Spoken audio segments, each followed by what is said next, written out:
Hello, g'day, and welcome to night four, I'm pretty sure, of Sydney Whisky Forum 2021 here at the Oak Barrel.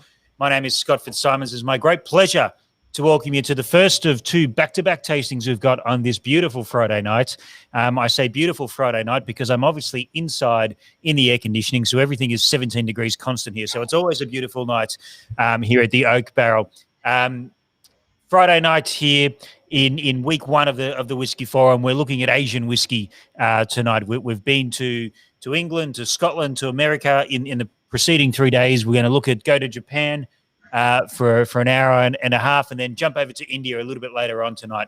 But we're going to do a very, very special tasting tonight, looking at Chichibu, a favourite distillery of the Oak Barrel and of whiskey lovers all around the world. So for those of you playing at home, we did have an X amount of sets that we created with 6 whiskies from Chichibu, including the very, very Milestone whiskey, the first 10-year-old, which, even though it was released last year, is still relatively new for a lot of people here in Australia and very, very limited. So those packs have all gone out.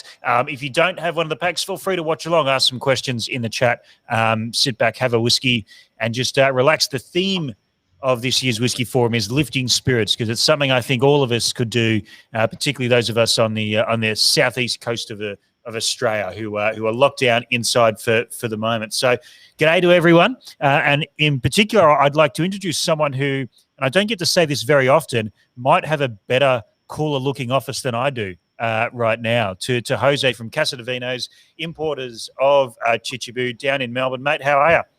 Good, mate. Good. Thank you very much, and good to see you. Thanks for the invite, for lifting your spirits. It's great to connect back with audience in the Whiskey Fair. So well, we skip 1 year, it's 2 years, sorry. But it's a very valid way to keep that relationship going. So.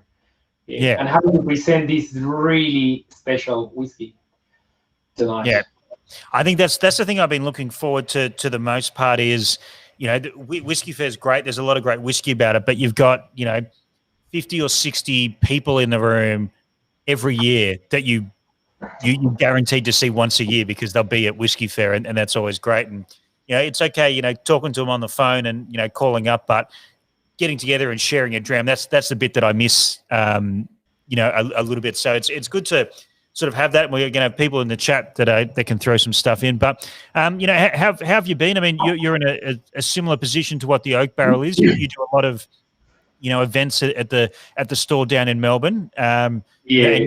You're reasonably CBD, so every time there's a lockdown, you guys get impacted. How's it been so far in this latest spiel? Well, it's we were more prepared this time than the very first time, or the second time. So this is like our 6th lockdown. The thing is that Victoria's done it always, the whole metropolitan Melbourne down. We all pay for it, but it's been good. Like we created, as you guys done, a great community around, which has adapted the online tasting as a valid way to do whiskey tastings. And it feels like almost like a bunch of friends now. These people join for pretty much all the tastings, or several tastings a month. And it's great. I think it's strengthened the community, particularly because we all bonded over something that we all like, which is whiskey.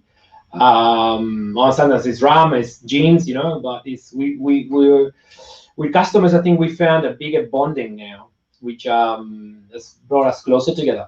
So you probably sense that too.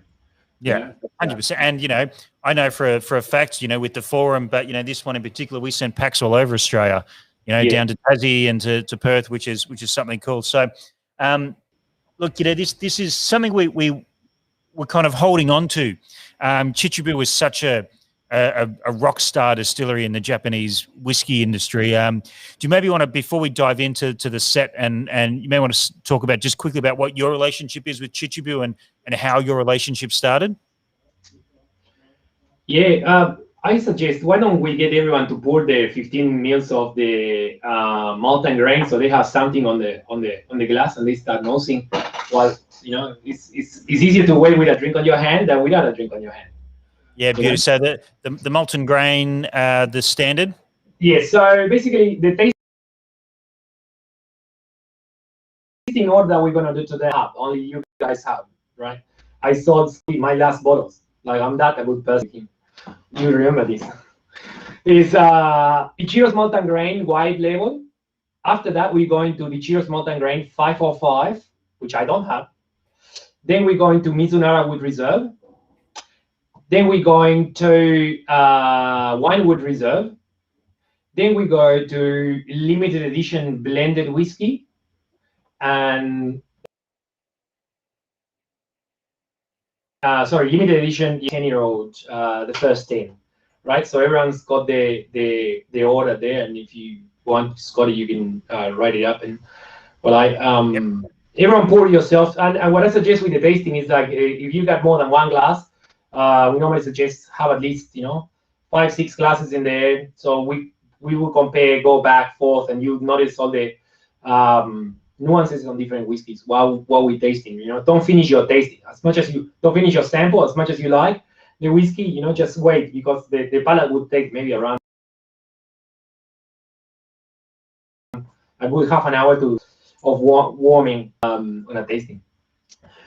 And going back to Chichibu Distillery,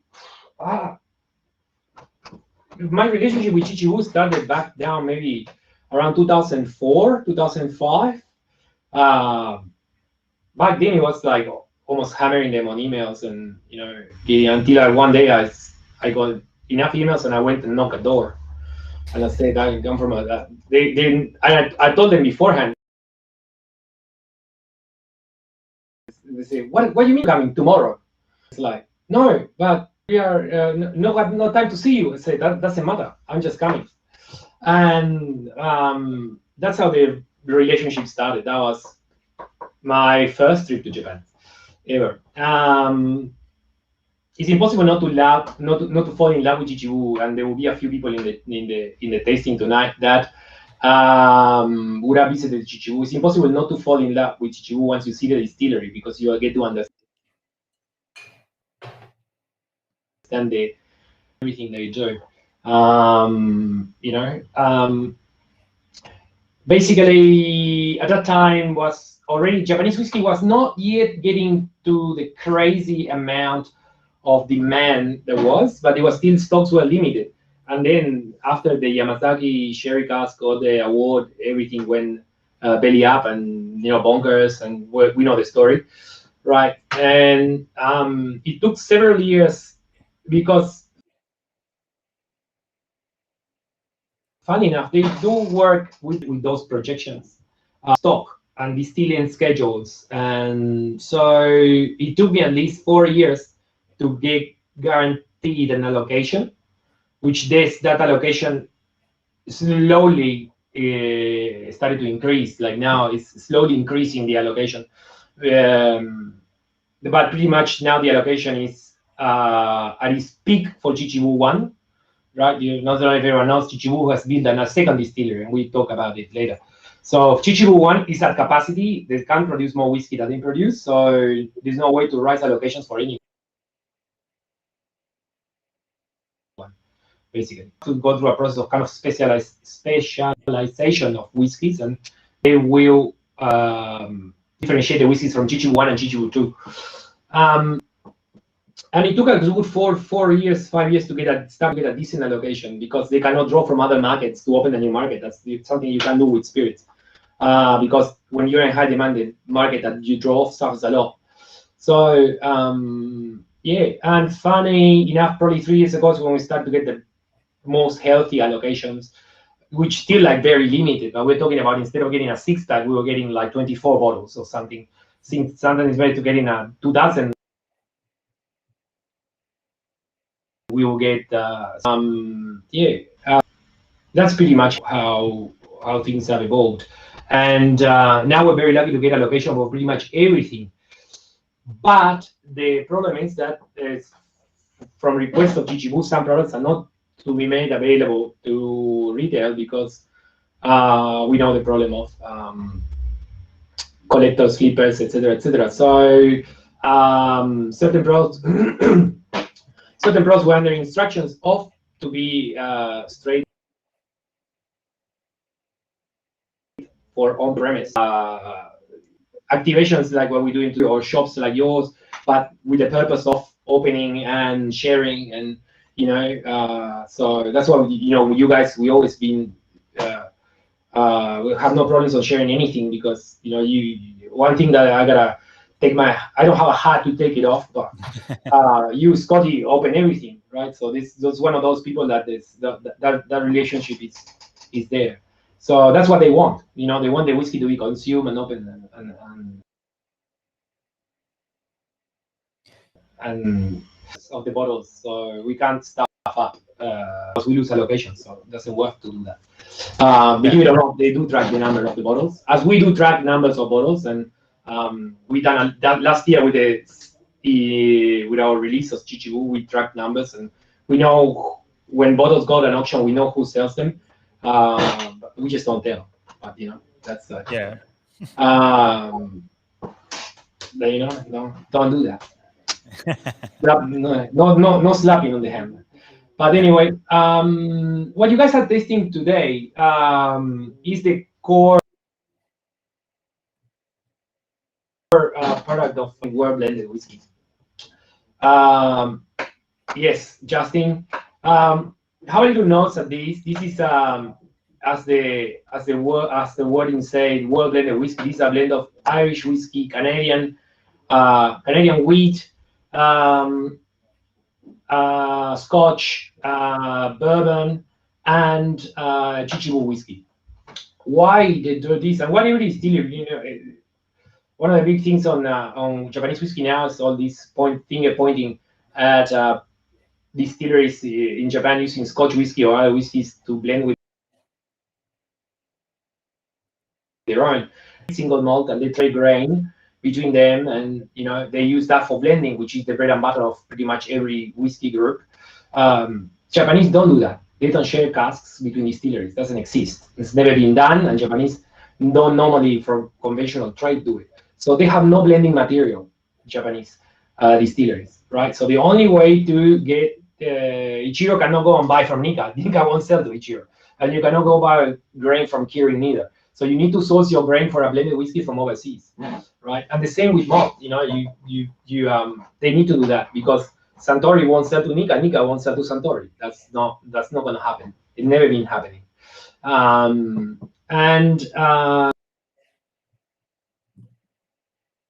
So historically, that's why the Ichiro's basic whiskey. And every whiskey in here has been matured for at least 1 year in Japan before being put into this vatting. And also, the average age of this, the minimum age of this is around 4 years old. Yeah. So, I mean, you describe this as core or entry level, I think is the word you used. But, I mean, I have none of this to sell at the moment. No, me neither. No worries. Yeah. So... So I mean, it's still like on the rarer side of things. Like presumably, there'd still be an element of if you could just go out and buy more of the international stuff, you could keep it up. But what is the process that's keeping it still quite limited? Is it a Solera vatting, or is it that 1 year in Japan aging, or what's slowing it down? This is a Solera vatting. So basically, Chichibu Distillery is. Chichibu, you got a photo of the still there. If you can put the photo, one of the photos of the still, that still makes distills 1 barrel pretty much. So one distillation pass is 1 barrel. So effectively, they are back down now to 2 shifts only, and they distill 2 barrels a day. So we're talking about 700 barrels of Chichibu a year. It's nothing, right? So the only way to increase the volume of this will be using more imported components, and they just don't do that, right? They were at one point distilling on 3 shifts, but they stopped distilling on 3 shifts for already for like 2 years or 3 years now. So yeah, basically there's no way to make more. Since then, Ichiro has now built a year and a half ago a second distillery, which is 5 times bigger. So in the image that you see here on the left-hand side, you see the wash still, and on the right side, the spirit still. The wash is 3,000 something, and the spirit is around 2,000 liters, and that gives you pretty much 1 barrel of whiskey, right? It fits exactly the amount of one of the. Kevin, we tasting first the malt and grain, the regular white label malt and grain. We basically there's no way to make more, not now. When Chichibu 2 comes online, which will be in end of next year, online, it's already distilling, but the whiskey becomes whiskey already. Then there will be a possibility to produce more of this whiskey and profile. There are 2 distilleries that are totally different. This distillery is they have a distillation is done through steam with a coil inside. Chichibu 2 is direct gas, like alambic style. Also made by 4 seats, like this one, the Chichibu one. But it's it won't be a whiskey so rich. Also, Chichibu at the moment, Chichibu barley. So the way the distilleries is going is Chichibu 1, the original Chichibu distillery is going to be almost paddock to bottle whiskey, right? It will end up. I think the idea is to end up 99.9% Japanese malt.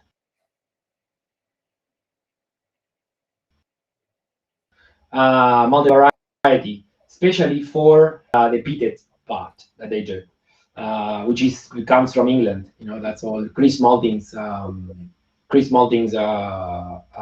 peated barley. Yeah.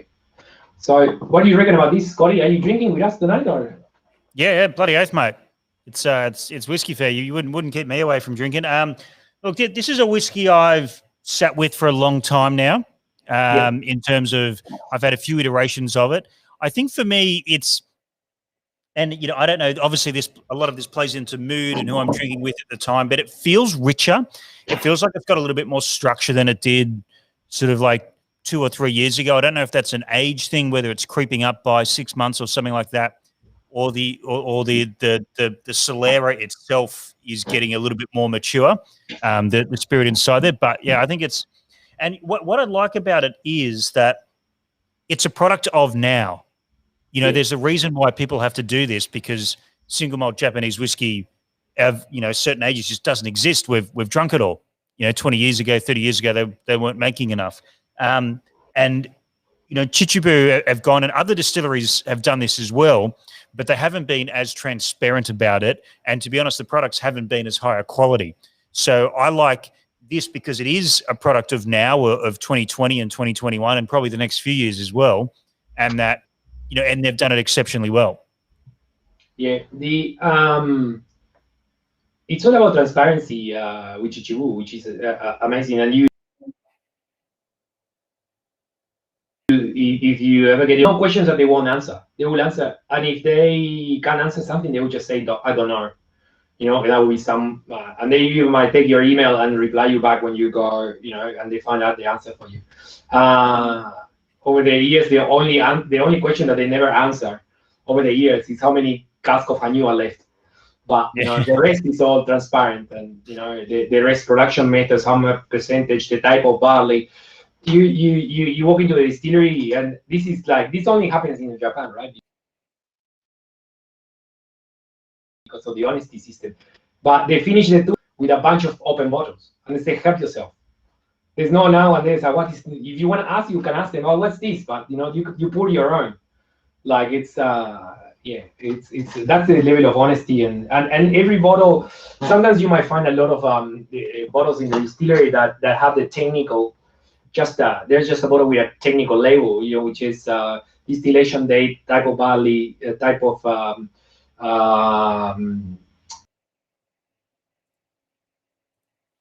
amount of ppms. This is kind of yeast they used. All the technical details, they don't hide that, which is pretty amazing and open. Yeah. Let's move on. While you do while you continue, sorry, let's leave what you have of the malt and grain and pour yourself in another glass, the 505, and we start nosing both of them. Yeah. This is something I haven't had before, so I'm looking forward to this. And this is also a product of our time, isn't it? Mm-hmm. Very topical. 505 is they released for basically the bars of Japan because of COVID, because the bars were not getting any customers and they were, not having a great time like all the bars in Australia. And the lockdown at one point was not so hard, but it was like a slow death, right? So Chichibu, what Ichiro decided is to create this highball blend, perfect for a bar, to get the customers in to try the new Chichibu. And this was a product just for on premise in Japan. So this is a special vatting of malt and grain, well blended whiskey, and bottled at 50.5% alcohol. So it's a different vatting than the. It's not a Solera. It's a different vatting of malt and grain, but with the same principle, and bottled at a 50.5% ABV. I mean, of this is my bottle that actually, but we only have very little. That and also instructions are only for bars. So hopefully we get some out when the next shipment of Chichibu arrives. But we only got a dozen more bottles of them, just for pretty much whiskey bars and Chichibu supporters. It's the kind of bottle that everyone fights off. If you see this, is very similar to if you have a noise and a lot richer and more salty. I find it. Yeah, I did have a sample of this which I already finished, of course, long time ago. Yeah, unfortunately, I don't have one to taste with you, but Justin. I definitely get that salty sort of note. So in every Chichibu, I do have the 505 I can hold up, and just while I hold this bottle up, Jose, I just want to ask: some bottles carry the name Chichibu, and some bottles carry the name Ichiro's malt. Is there a hard and fast rule about what is Ichiro's and what is Chichibu? Because this technically carries. I know I put Chichibu up on the screen there, but it technically carries Ichiro's 505. Yes, which is Ichiro's malt. Ichiro's malt is they usually whiskeys that will have a blending component of either different distilleries, right? Or Chichibu is just Chichibu, only Chichibu whiskey, only distilled at Chichibu distillery. No, as released like this is like our 10-year-old. This is the 10-year-old, but the old releases like this, the Peter, the Mountain Rain, the IPAs. These ones, they are all 100% of the product is from the Chichibu distillery. No exogenous component in there. Ichiro's malt, at one point they would have had some exogenous component, and in the case of, for example, double distilleries that we are not tasting today, that had a bit of Hanyu in there. In the case of the Misonara, I would reserve that not Japanese whiskey, and that will have most likely a bit of Scotch. They wouldn't do it anymore. The problem is when they started this Solera, they had no blending components, so they would have put it Scotch whiskey in there. When they started this earlier, the same with the wine wood reserve, and that's basically why some is Ichiro smoked and some is Chichibu, just Chichibu. I like this 505. It's like the it's the molten grain on steroids, and I can see you get that salty sort of element to it, but it's got this really robust, the nose for me has just got that oomph to it. I can see how, particularly in a bar environment where this is meant for, there's often other smells and people drinking whiskey next to you and, noise and that sort of thing. That's, I can see how that can punch through and sort of grab someone a little bit by it and, focus on me. Don't look over there. Focus on this dram. There's a little bit of salt on pretty much most of Chichibus, and that comes from the peat. They use on every batting pretty much a little bit of peat, a little bit of a peated barrel, right, of peated whiskey. They do. I think they do 1 week of peat at Chichibu. Actually, they do it around July, and then is when they close for maintenance. They actually close now for maintenance. So they use Ichiro has this thought that the peat is like your salt and pepper. So you need a little bit of peat on everything to be complexity, because the fennel is so good with time. It just creates components that are so complex and so savory and gives all that umami. That the most of great distilleries, they always had a little bit of peat at least, on their whiskeys, even if it's a little bit of smoke, not just peat, it's a little bit of smoke some way along the line. The complexity that even just a little bit of peat gives is crazy over the long term. And more peated components than the white label, and also it will be older stock. So because now there's 10-year-olds. The 505 was released before the 10-year-old, but there will be components that are 10-year-old, in higher quantity. Yeah, I mean, while we're tasting this, and before we get on to the next one, which is going to be Misonara. Misonara, but sort of less of a blend as such. Do you maybe want to just quickly touch upon on Ichiro himself and why his team is probably they're a little bit more adept at blending than some of the other distillers emerging, because they've got a big history in that and pulling casks together. It's the team at Chichibu is a very small team, and it's very it's very small, and they are very they've been working there for many years. As the product of starting a new distillery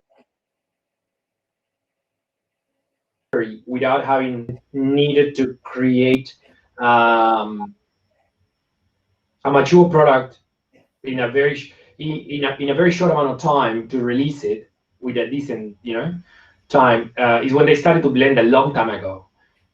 These guys have been blending already for 10 years.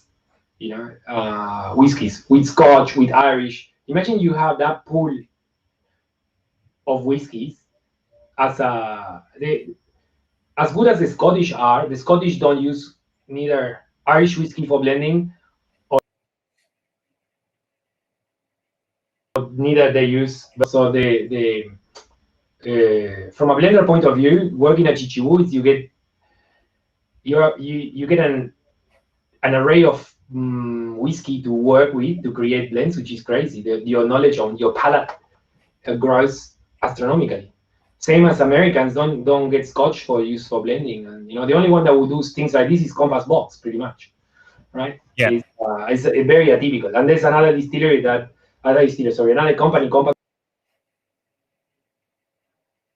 Box, that they probably the blender palette that they have is probably some of the best. I I think that's a big part of like what we're doing with Forum this year is that, you know, and next week we're doing Australian, and a big focus on pretty much every night of Australian whiskey is about how the industry needs to move forward in the blending. And we can learn a lot from what people like, you know, Ichiro and the team at Chichibu are doing. And people who were watching last night with barrel whiskey out of the US, they're blending things from Scotch and, you know, finding weird casks. And that's all about the blend. And I think blend has sometimes become a dirty word, and it's, you know, got lost with the word vatting, but that is really the art. And sometimes, you know, there was an interesting thing that came up last night where a single cask can be great, but like a really top level blend is always going to have more complexity because you physically have more to go with if you are the top 1%. So interesting sort of approach that they take as well, which I find quite fascinating. I do agree with that, but the problem with blends is that it's right. It's not like the exceptional cask gets lost in a blend. So that's why they don't use exceptional cask in a blend. That's what's made to be bottled by itself. You know, and that's exceptional cask is something that happens one in 10,000 or 1 in 1,000. So in some distilleries, exceptional cask happen more often. In some distilleries, exceptional cask happen not so often. And blending is a matter of you're trying to kind of average up. You know,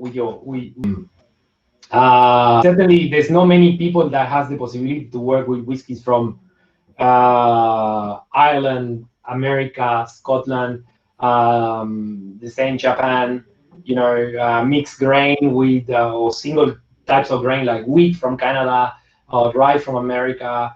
I have some wild turkeys. This one is a wild turkey from Ichiro. This is wild turkey, just wild turkey whiskey, aged for this one I think is distilled in 2006, bottled in 10 years. Yeah, right. 5 years, and this he would buy. Ichiro would buy, you know, 5-year-old like this, you know, maybe 100 barrels, and they just age them in Chichibu and use them for his blending. But also, like for example, Ken's Bar is a very famous bourbon bar, as well as Milwaukee's. This is Milwaukee's Club is another very famous bourbon bar in Tokyo. And because he has the stock and they support these other products, why not sell them like a barrel of his wild turkey that he bought, you know, 5 years ago and bottled it just for them? So he's done dates, and you know, not many people has this kind of stock. Imagine that you being a blender, having been able to have this stock in a decent amount of quantity in your distillery to use as a blending component. It's fantastic. Your growth as your palate is crazy. Yeah, no, excellent. And let's move on to number 3, because I can see you can drink along with us on this one. Because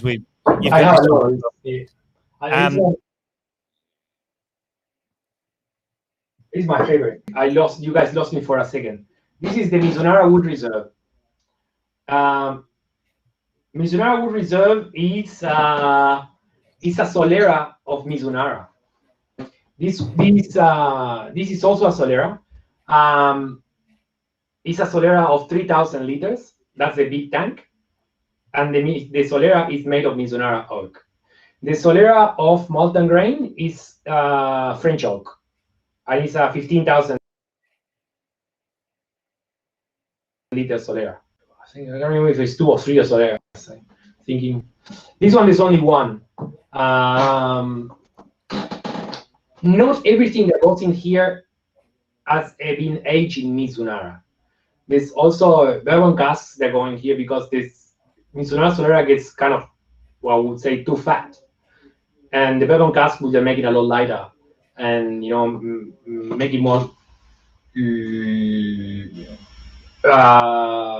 what I would say, help me out there. Sometimes the word only come in Spanish and fresh, right? When it needs these are exactly, this is what you're showing now. The photo is the 8 Misonara washbacks. The only distillery in the world that has 8 Misonara washbacks. 100% Japanese Misonara, not Russian Misonara, because the word Misonara is used very lightly today, and there's a lot of barrels around of Misonara, and most of that is Russian oak. It's not Japanese Misonara. It's just Russian Misonara, but it's Russian white oak that this species is not from Hokkaido. These ones are from Hokkaido. One batting is each washback is one fill of that still. Does it make sense? Yeah. So yeah. So these aren't the barrels that are maturing whiskey for people watching. These are part of the distilling process before it goes into various casks. But give you an idea of just obviously oak looks like oak. You know, you're not going to look at that and be able to pick that it's Russian or Japanese or American just by sight, unless you're very, very good. But I think you might not be able to pick it on the palate. But as talking with Chichibu, what they say is the industry is very small in Japan. When someone draws out of a forest, because it's almost impossible to draw out of a forest without a license, and they're all waiting, all distilleries, the Japanese distilleries are waiting to get stock out of. The other option is to buy at auction, but at auction the prices go crazy because to make chairs, tables, and so these guys pay a lot more money because Misonara becomes a primary thing on their economic activity. So for a distillery, Misonara is just a byproduct, right? They're never gonna sell it, so they cannot afford to pay like crazy amount of money for the logs that get sold at auction, right? And they normally all hear when there's an auction or when there's someone drawing out of the forests, because unless you have your own forest, go through the same channels as Santori goes, Chichibu goes, and if there's a foreign company, they will know.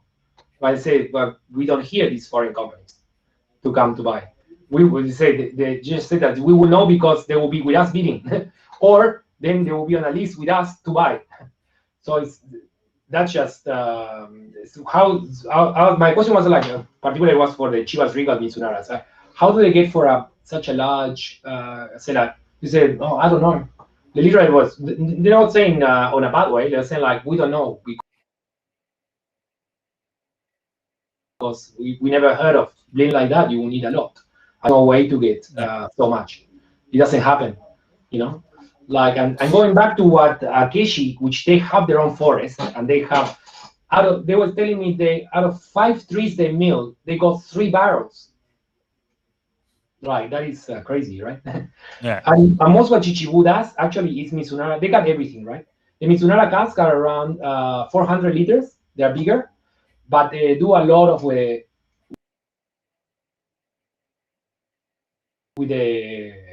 use them. They do Misonara heads on a bourbon barrel. They put Misonara heads, and that is quite a bit of taste. And you get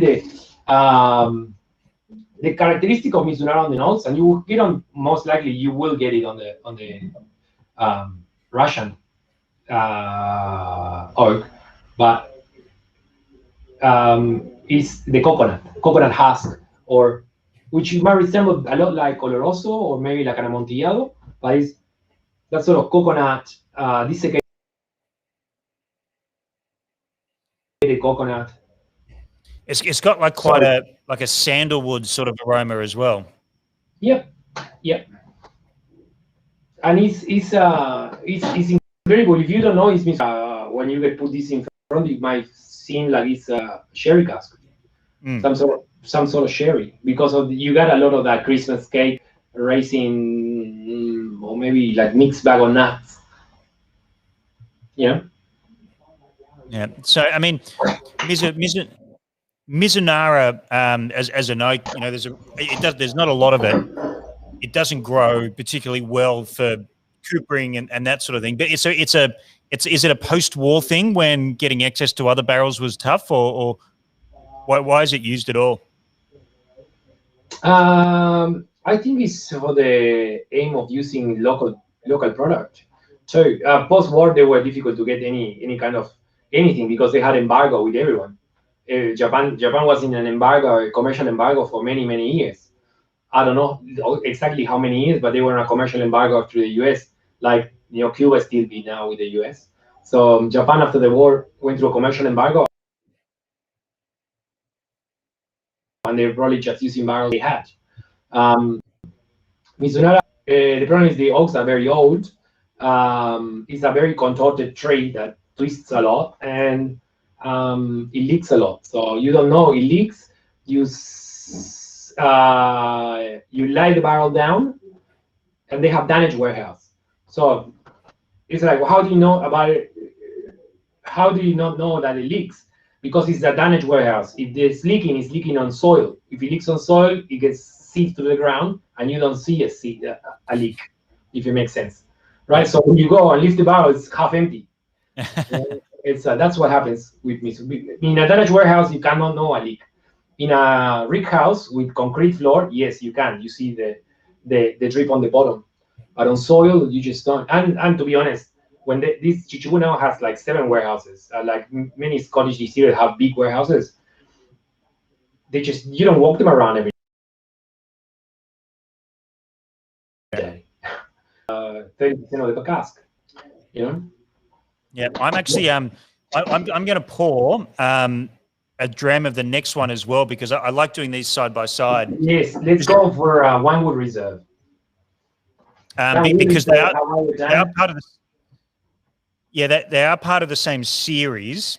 Yeah. But they've been sort of like consumed next to each other, through the past 5 years or how long they've been available. So quite interesting to take a look at this one side by side, because they are, for people who maybe drink or drink anything but, Chichibu, wine casks and wine cask finishes and wine cask full maturations, you'll see a lot more of, but perhaps not like this. No, this is a wine, as it says, Winewood Reserve. They bought these casks from a French producer of oak casks, very famous French producer of oak casks. Why an egg? Because they do believe in this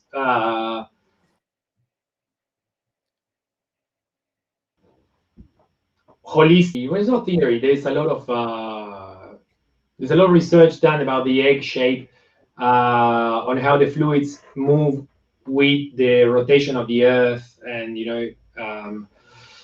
and for production of liquids, apparently it's, for certain people, is the thought that is the best, because there is a natural circulation or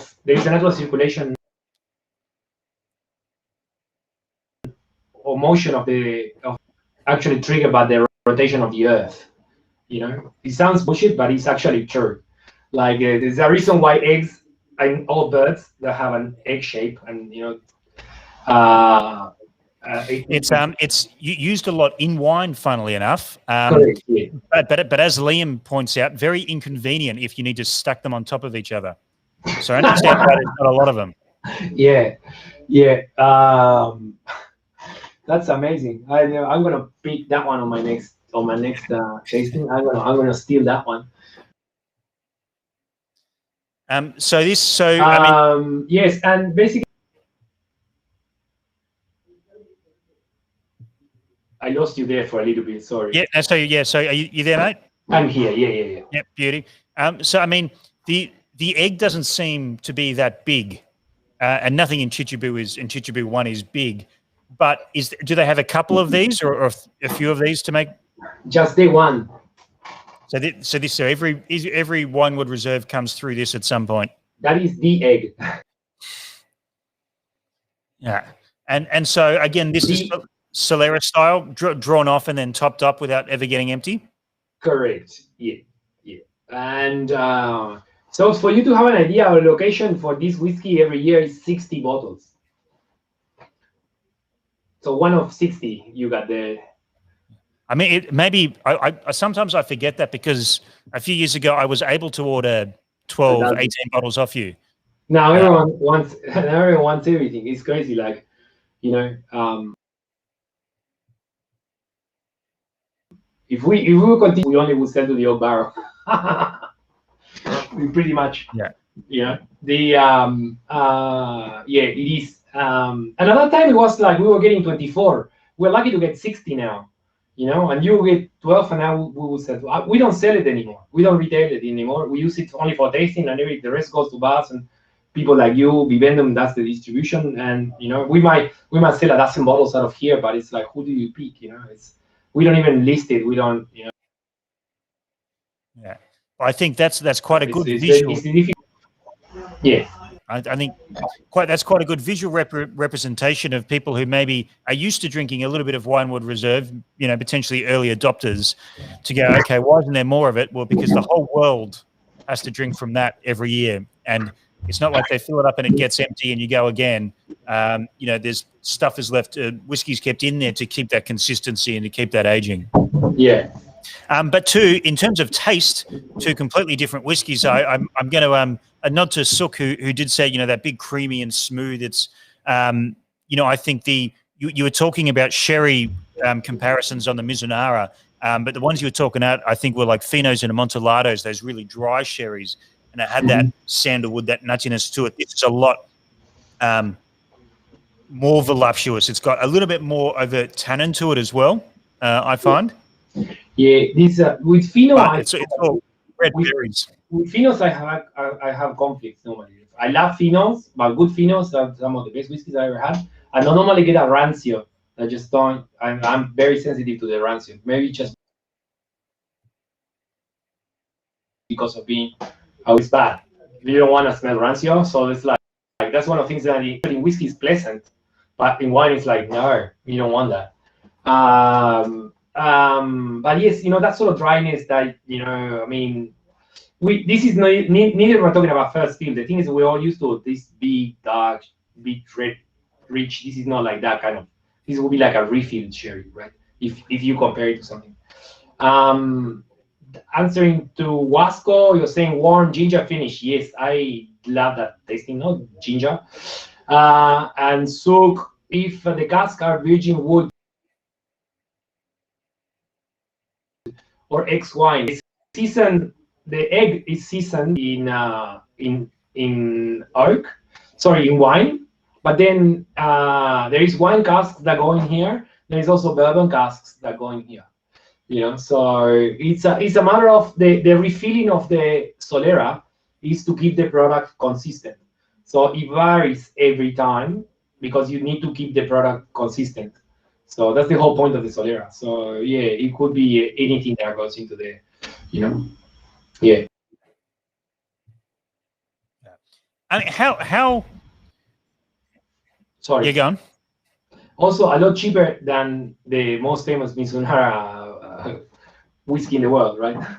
Yeah. Like you can buy. This one is affordable. Yeah, and you know, it was interesting. You touched upon the Chivas Regal Misonara wood finish that came out a few years ago, and we did a tasting here at the Oak Barrel. Some people might remember this when we could do tastings in person. It would have been about 4 years ago when the Yamazaki 18 Mizunara wood came out. We cracked one of them with one of the Ichiro's malt Mizunaras, but started with that Chivas Regal because we were madly trying to find 6 whiskies that had Mizunara influence to put a lineup together. Yeah. And it was almost undiscernible on the Chivas Regal, even if, you know, we had, but by far I think was probably the Yamazaki 18, but the Mizunara Wood Reserve was by far the richest in terms of what we were assuming were those Mizunara flavors. Yeah. So not only, you know, was a tenth of the price, but, you know, also was a very honest and good example of what Mizunara does.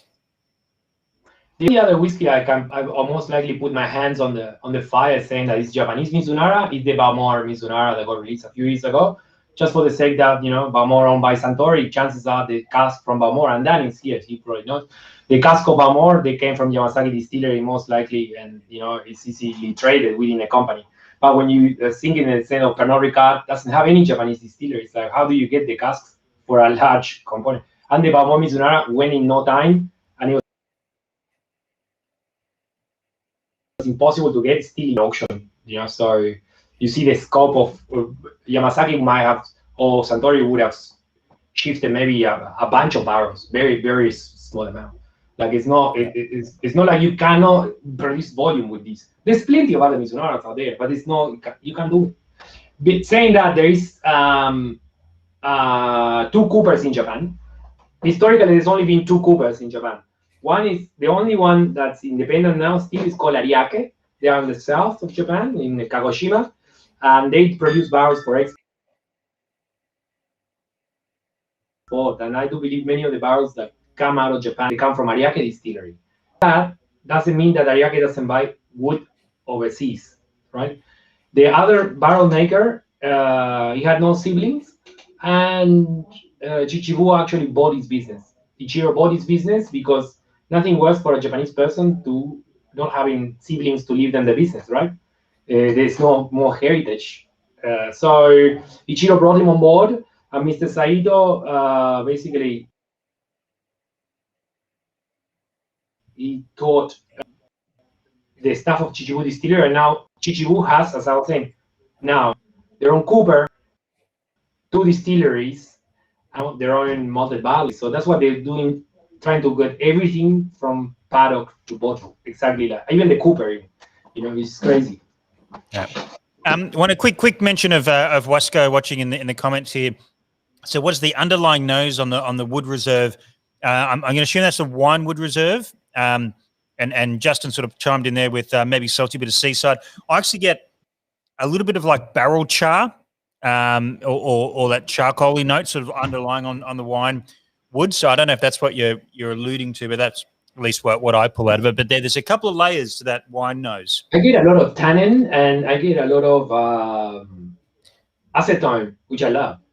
Acetone in that, you know, like that sort of coffee, almost rummy. You know, almost like the sort of rum distillation, you know, that sort of acetone, which I think it does really well. And it's quite tart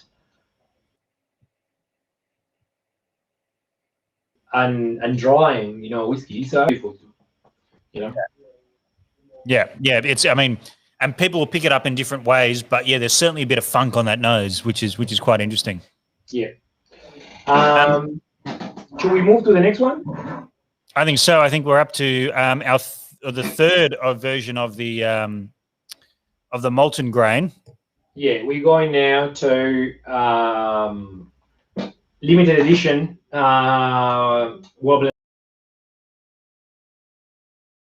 whiskey. Every component is at least 10 years old. At least 10 years old. And this one is the only one that doesn't have, this one doesn't have Irish component in there.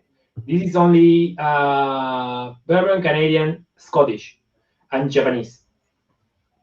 Yeah, this is similar vatting, different Solera, also Solera, but different vatting.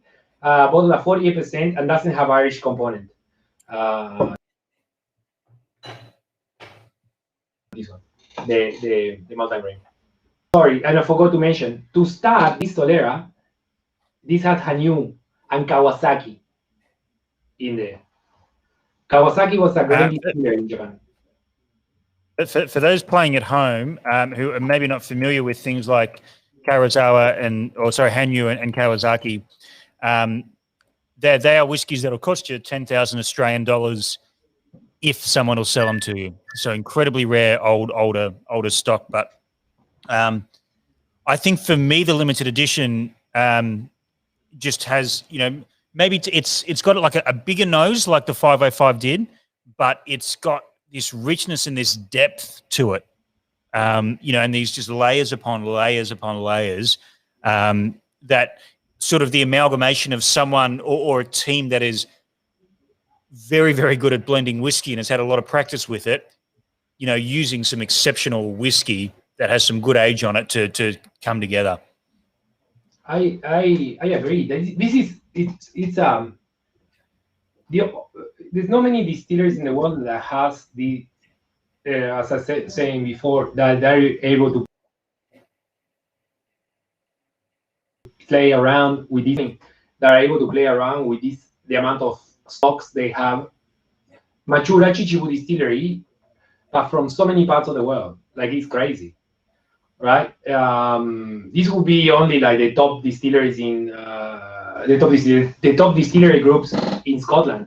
You know, we're talking about blends that just it's just describe a blended whiskey, but they are cheap blends. They are not aiming at like, premium blends, like only Compass Box does. Like Diageo will have stocks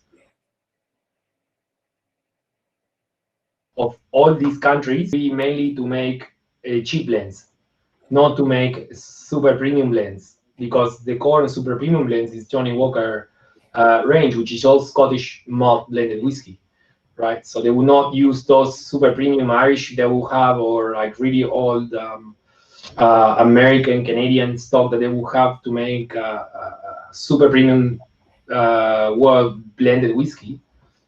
They just use them to make just blended whiskey, which normally would retail at, or equivalent, right?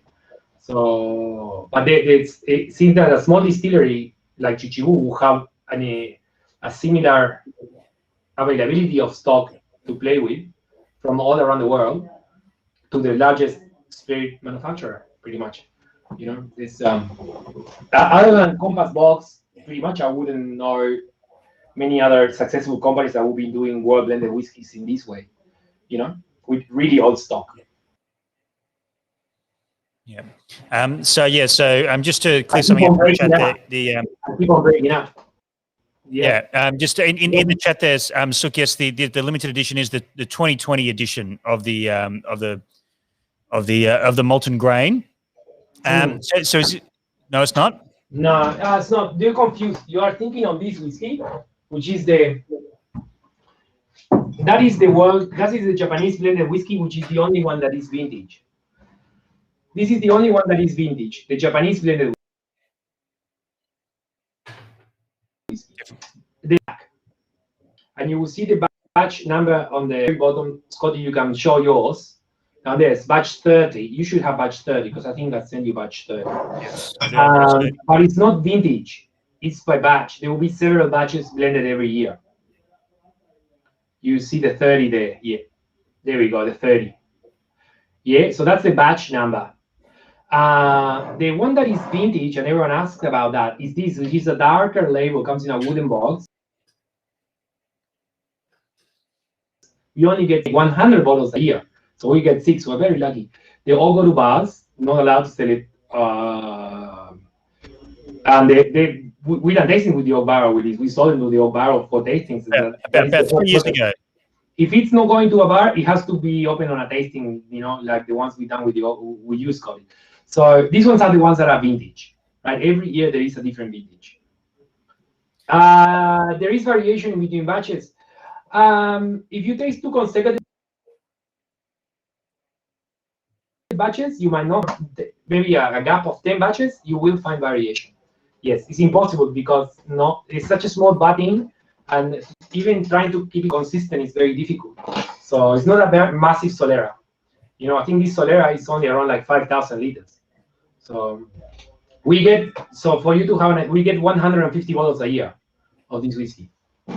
That's how limited, and that's now it's on almost our peak allocation. Before we used to get around 48. I break down again. Yeah, I break down again, did I? No, you're still there. It's just that Melbourne internet, mate. It's just running out on you. I'm plugged in, man. This is like this blue cable here. I'm plugged to like I don't know, my internet speeds. I have the best super professional. I don't know. I can hack with my speed. I'm supposed to be able to hack into Russia if I want to. I don't know. it's just this maybe my computer shit. And to answer, plugged into dial up. Wesco, so all the whiskies we've tried so far have had some sort of international input into them of various levels, or at least we assume so.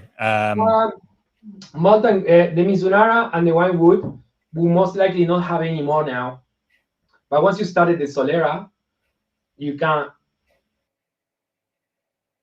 Yeah, there's a risk yeah.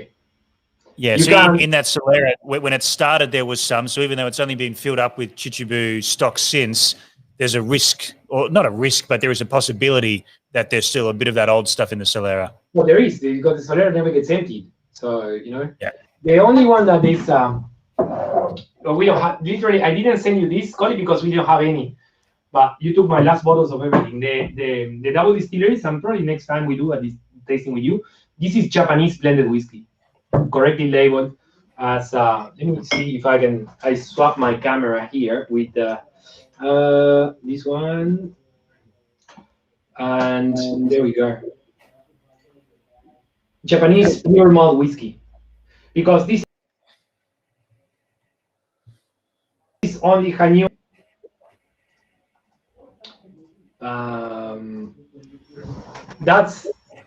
This is Hanyu and Chichibu only. The double distilleries, and I didn't have any of these ones. And another whiskey that used to be a bit of a staple. You know, it's a funny thing that 5 years ago we could for 6 months of the year we could have these on the shelf, which seems like a long time ago. But yeah, I mean, I think you know, it's an interesting point.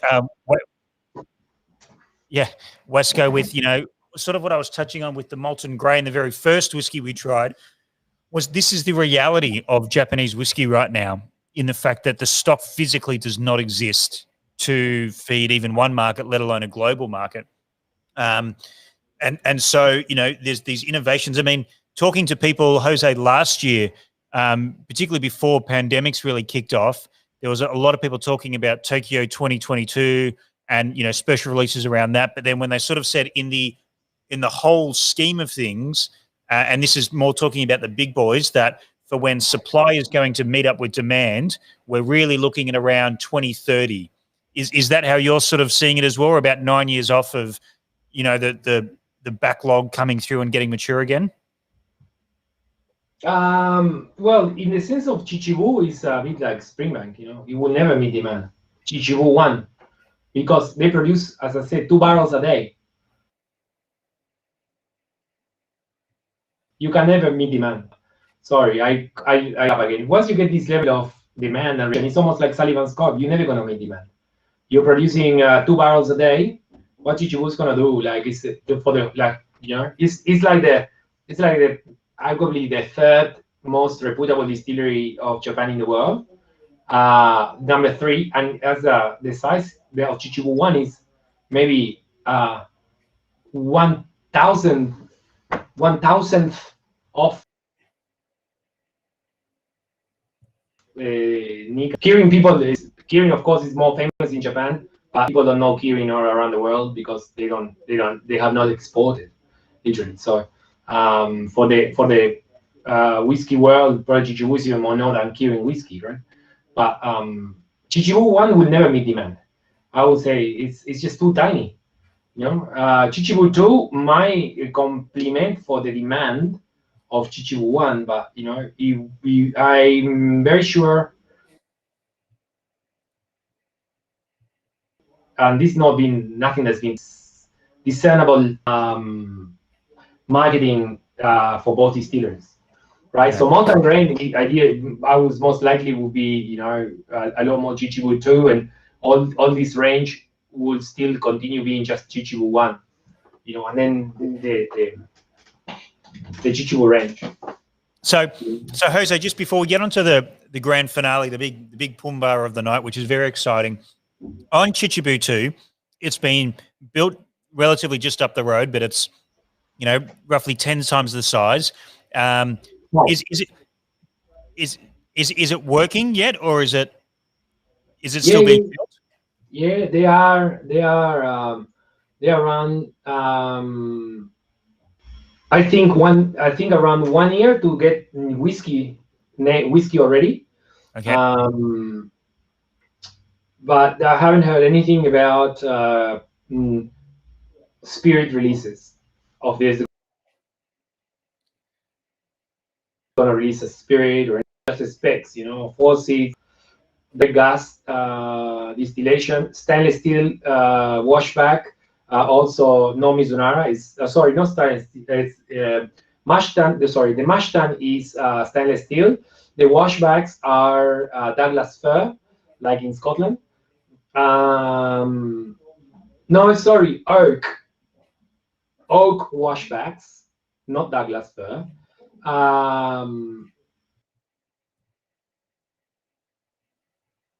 And same aim, but at a larger, you know, of craftsmanship. Yeah. Yeah. And Akeshi, for example, is the new distillery. Also, Akeshi is now got the permit for the new grain distillery. Akeshi is going to open now a grain distillery in Hokkaido. They already have. One day we'll do when we have more whiskey, because there's not much whiskey from Akeshi to do this tasting with you. But happily do the Akeshi in Hokkaido.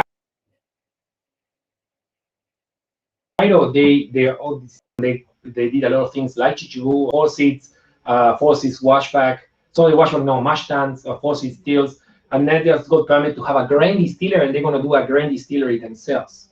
So they are different approach. They're not doing a Chichibu 2 for malt. Ichiro doesn't want to do grain, and in case Akeshi wants to do their own grain and their own malt themselves. It's pretty crazy, you know. Yeah. Now, very, very exciting times. I mean, you know, we've seen this sort of thing through, talking about Chichibu now, this sort of thing in history through Scotland, but there was laws put in. You couldn't have, you know, example is Glen Grant 1 and Glen Grant 2, and then they would have to rename Glen Grant 2 into what became Capadonic and those sorts of things. But presumably in Japan, that law doesn't exist, or that regulation doesn't exist. So it's going to keep the name Chichibu 2. There's no sort of need to rename it something else. I don't think. Yeah, I haven't asked the question though, but I don't think there's interest. I don't know if they would have done it earlier to rename it, or you know, maybe there's a change of some sort. But I've seen them in 2 years. It's terrible. I normally go there like twice a year, and we've been in touch by email and Zoom more often than we ever been. But you know, it's just that the kind of things like that just don't come up on chat. So yeah. Peter, hi Peter. Peter's there. He got a private tour, like Dan Woolley was there watching. He also got a private tour there. Peter can tell us, and probably love the distillery too. Like, yeah, Peter Bignell, of course, of the Belgrove Distillery down in Tasmania, for those who aren't familiar, but legend of the Australian whiskey scene, and insatiable appetite to learn about new tricks of the trade and that sort of thing. But let's get on to the finale. Let's do this. Which, you know, the hint was in the name of the of the tasting. This is a milestone whiskey, because Chichibu were early in the craft. I'm going to call it the craft, or the smaller whiskey distilling outside of the big three. They've brought a lot of people with it, really broken down the barriers and the glass ceiling to bring in smaller distilleries. And so for them to get to their 10-year-old and to this batch, which presumably is going to be a bit of a window into the future, this is, you know, a really special whiskey in itself, but also a very special point in time for modern Japanese whiskey. Yeah, this is actually the very first age statement Japanese whiskey that has been released for I don't know how many years. You know, it's crazy. The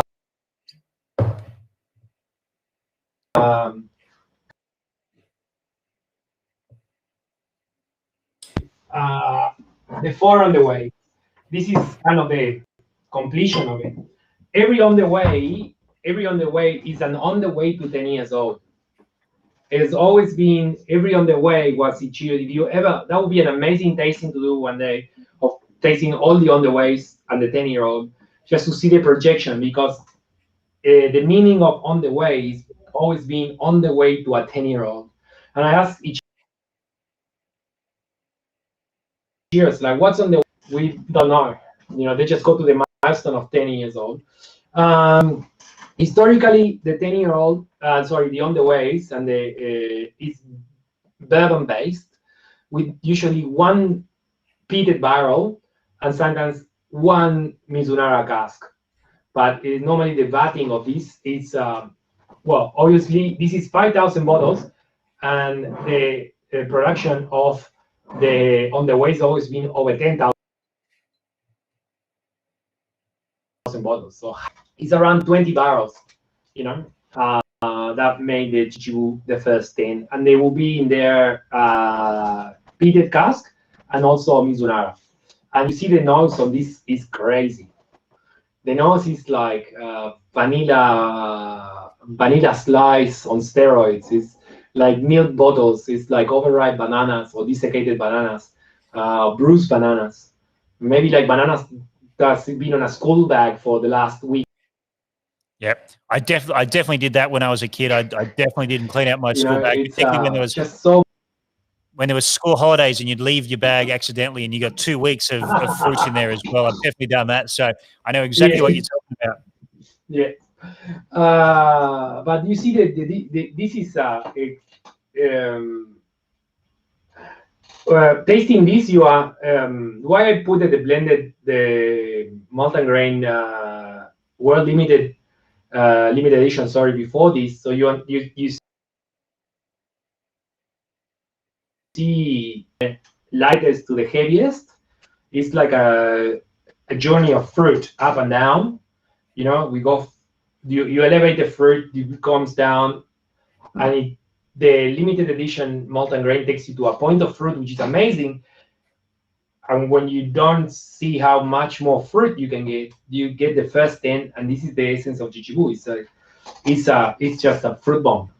For me, it's a crazy whiskey. What do you think? Yeah, I mean, this is the first time I've trying it, and as a mere mortal, probably the last time I'm going to try this one. But I definitely get that tropical sort of fruit, that what you were talking about, that banana. I'm actually getting a little bit of like menthol, like a bit of cooling sort of underlying note there. Interesting comment from Wesco was coming through there, picking up some like the acetone that you were getting on the wine. Like there's definitely the DNA, particularly from the Misonara and the Winewood Reserve. The same DNA is here, but yeah, and like almost a bit of it just there was something there, almost like a touch of soy that just was there and then disappeared again. But there's a lot going on. Now, I mean, crushed sesame seeds. Yeah, maybe that's what I'm looking for. Yeah, that sesame seed sort of note. Yeah. So on like we're trying this, and this is this was the Oak Barrels bottle that we're drinking tonight. It's pretty much gone and it all accounted for it. There's bottles at auctions, and you're talking about multi-thousands of dollars for this bottle. This, presumably there is going to be more 10-year-old on, in the future. It's obviously going to be limited, but is this the DNA that we can expect from these sorts of releases moving forward? Like on the way to this release, is this the blueprint moving forward? I think so. I still haven't been told if there is going to be a 10-year-old recurrent release like this. Going to be I think it will become a core. I don't think they have enough stock to become core in the short term. Even if it becomes a core, and I was saying, as producing 2 barrels a day, what's the volume of your core? Yeah. If this takes 20 barrels to make, that's that's quite a chunk of your year that's just going into this. Yeah, so I still like 5,000 bottles doesn't cut the word. Like it's a crazy. It's a bit. It's Sullivan's. When you try to get a double release, it's impossible to get satisfy demand, and you would never satisfy demand, but not on the style. And you cannot compromise the style increasing production. That's why they didn't want to increase production on Chichibu. They created a new distillery. So you don't.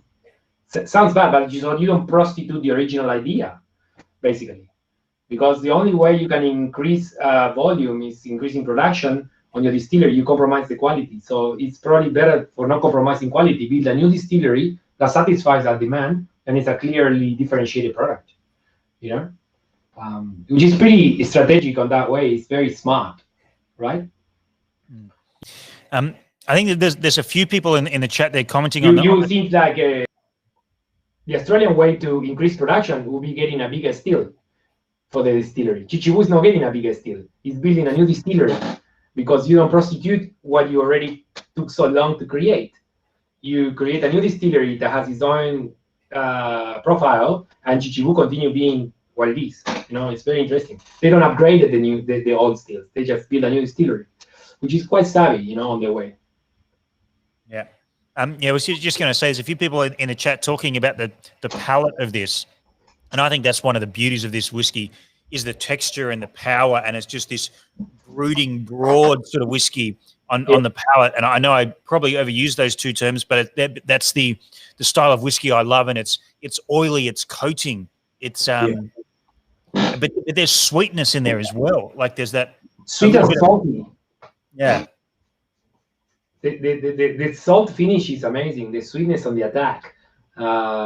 It tastes a bit like the creme brulee, the thing with fat and a bit of oil and sugar, and yeah. Just on that, you mentioned they use a bit of peat in the distillery. Where does that peat come from? Chris Maltings. Yeah, but do you know where is it? Inverness. Sourced from? Yeah, so okay, Scottish peat. Yeah. Scottish peat, yeah. It's Inverness. It's the same that most of 99.9% of the distilleries from Diageo use, because it's a Diageo malting floor, and just Scottish peat, Yeah, awesome. I'm not sure. The bulk of it is Inverness, yeah. Yeah. Like this, I'm going to sit on this for a little while. I'm going to preempt a bunch of questions that are going to come my way following this chat, which is when, even for anything that has the word Ichiro or Chichibu,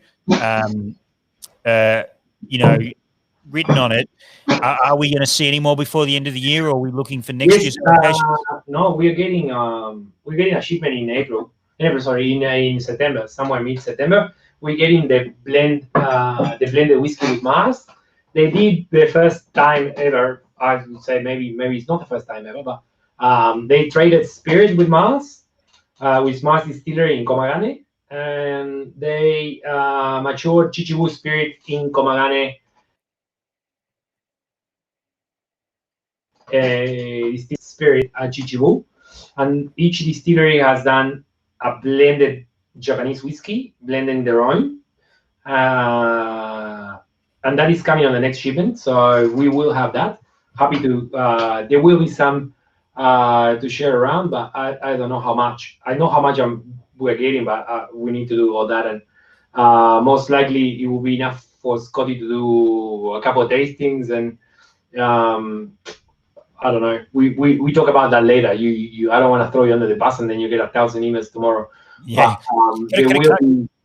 Can I just point something out? Just it's a bit of I want to express the daisy chain of how some of this sort of stuff works. So I'm obviously a retailer at the front line, and lots of people will hit me up for things like Chichibu, and I forever am, oh, sorry, we don't have any.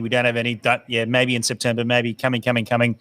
And then I go back and I send lots of emails and phone calls to people like Jose.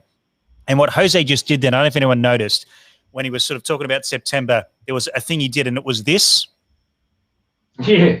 Because I do not envy him for having to go, okay, well, there's thousands of people in Australia that want this, bars and restaurants and then bottle stores, and I've got 6 bottles or 24 bottles. How do I divide that up? So I don't envy you for that. But, from the Oak Barrel's point of view, if we can get access to this stuff, we're more than happy to open it and share it. Yeah, there will be a bit, and maybe we can do a tasting, and we can do ballot on the tasting and give you more stock for a ballot on the tasting, and we can do that live. Scotty, why not? We just put a roulette. Everyone that's bought a pack on the tasting, and we do a roulette. Will you do a roulette, Scotty? Well, no, I don't have roulette, but what I do have is, because I've run for my family some bingo nights and some trivia nights during lockdown. So I get the bingo ball out and we did bingo. Pull a number out. There we go. We could do that next time. I got a bingo ball somewhere. We were doing whiskey tastings with bingo last year. I got it. Bingo. we were doing. Let's do that. We can do a live ballot, Scotty. Yep, let's do it. September. Yeah. So this, I'm happy to do this so that you can, so that you're locked into it as well. So I'm locked into it. we can pressure on me. It's like. Yeah, no, man, I'm happy to do it. It just means you need to give me an allocation. So if it arrives at some point in September, everything's delayed. So let's say like mid to late October, we'll do some sort of Chichibu thing, or maybe there's probably not going to be a Keshu. Maybe we can pull from a few different distilleries, have a bit of a bingo night with some drams. That sounds like fun. Let's there might be other stuff coming in there, but we see what we arrive, and I promise you a location to have a ballot on the night, and everyone when your ball comes in, the price is not expensive, but it's stupid what's going on the secondary market today. It's like there's no. So what do we do? Is you feel bad, it's difficult. But I promise you a location. This we do that, and it's fun. I love that sort of stuff. You know that. Yeah. Now, good fun, and Westgate comments there. You get a lot more participants, but that's all good and well. But there's only so much booze, and we can turn into packs and send out. So I think we could have sold this one about 3 times if we had the bottles. But look, mate, I want to say a big thank you, Jose, not just for tonight and your knowledge, and you can see everyone watching if you haven't been to a tasting in person or virtual that Jose's done before. Just a wealth of knowledge and experience as well, which it's all good to read and know everything from books and websites, but being able to to have these stories and have these personal stories is a great privilege, and really to have someone from Australia as essentially our guy in Japan, going over fighting for these allocations, showing that we're deserving is really, really important. So thank you very much. And thank you everyone for being part of this. In the chat across Facebook, YouTube, and various other places. Sorry, go on, Jose. I just wanted to thank you because you got really great customers. You're always been with the Oak Barrel shows, and over there your customers are great. Very similar to my kind of customers. I want to say that they are like. I think they're actually the same people. Polite, no, but they're polite people. Cold. It's not like it's a pleasure of a customer to have, which in the liquor industry is not so easy to get these kind of customers, right? There's a lot of. They're rude. They're ordinary. It's not like nice. And you see that if you go to a regular bottle shop. And you guys represent what they represent in Sydney, what we represent in Melbourne. It's like the independent retail, the support to the small guys, which is why we have such a good relationship with you. Thank you because you help grow small brands like we try to do here. So. Yeah, I think it boils down to we'd both run bars if we didn't think that was way too hard and the hours were too long. Yeah, I don't want to work nights. That's why we work. Yeah, I like sitting at the bar rather than working behind it. Right. All right. Well, look, thank you everyone for joining us. We will be back if you're on the Oak Barrel or the Facebook or YouTube page in about 20 minutes as we venture all the way from Japan to India. Not really that far, but thank you, Jose. Thank you, everyone. I have absolutely nothing to sell. There is one bottle. There is one bottle of On the Way still sitting on the website, but if it doesn't go tonight, it's coming home with me. But we will see you soon. We put some aside for you for September. I promise. Yeah, sounds good.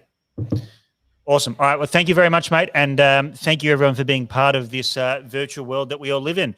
And look forward to seeing everyone in the flesh at some point in the not too distant future. 2025 is going to be a good year. Thank you. Take care.